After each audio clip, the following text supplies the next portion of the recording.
Criminologia. Quais são os objetos de estudo da criminologia moderna? Os objetos de estudo da criminologia moderna são o crime/delito, o criminoso/delinquente, a vítima e o controle social. Qual obra de Beccaria teve grande contribuição para o direito penal moderno?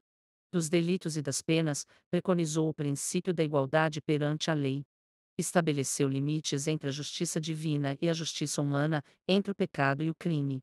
Condenou o pseudo-direito de vingança, tomando por base o jus poniendi e a utilidade social. Políticas de segurança, educação e saúde fazem parte de qual tipo de prevenção? Prevenção primária. A teoria de Lombroso sobre o criminoso nato está presente em qual escola? Escola positivista.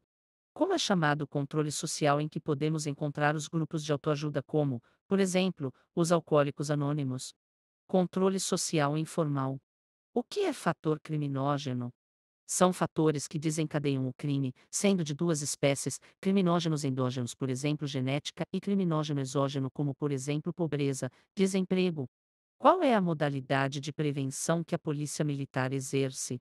Prevenção secundária. Cite algumas ciências que se correspondem com a criminologia. Ciências sociais, biológicas e psicológicas. Por que dizemos que a criminologia utiliza o método indutivo? Porque analisa casos específicos para tentar chegar a uma regra geral. Quem é o pai da sociologia criminal? Enrico Ferri em sua obra Sociologia Criminal. Qual o ramo da criminologia que estuda os traumas de pessoas vítimas de crimes? Vitimologia. O que são os fatores criminógenos endógenos? São fatores internos, como por exemplo genéticos, que podem desencadear a criminalidade. Qual o idealizador da teoria da associação diferencial? O idealizador da teoria essa associação diferencial foi Edwin Sutherland. Segundo a Escola de Chicago, quais os fatores que levam à eclosão da criminalidade em determinada região? Os fatores que levam à eclosão da criminalidade e ao crescimento desordenado das cidades, o meio ambiente e a desintegração dos grupos sociais informais influenciam na conduta criminosa. O aumento da urbanização pode gerar o enfraquecimento do controle social informal, contribuindo para o aumento da criminalidade.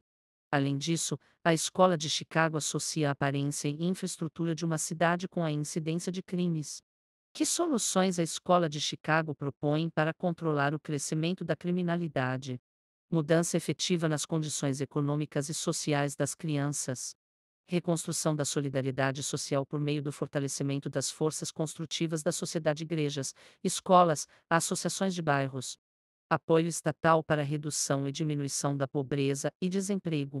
Cite alguns exemplos de agentes e instituições que fazem o controle social formal. Polícia, Ministério Público, Poder Judiciário. Qual a diferença entre política de segurança pública e política pública de segurança? Política de segurança pública são as atividades desenvolvidas pela polícia e pelo judiciário que visa proteger os direitos humanos, realizadas pela Secretaria de Segurança Pública. Política pública de segurança objetiva prevenir a violência através dos órgãos públicos e participação. Cite algumas características que Lombroso costumava dar para criminosos. Lombroso relacionava o delinquente nato ao atavismo. Logo, características físicas e morais poderiam ser observadas nesse indivíduo.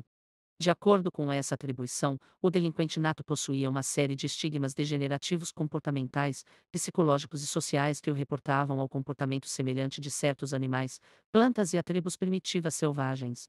O que é labeling approach? Cite exemplos de situações estigmatizantes.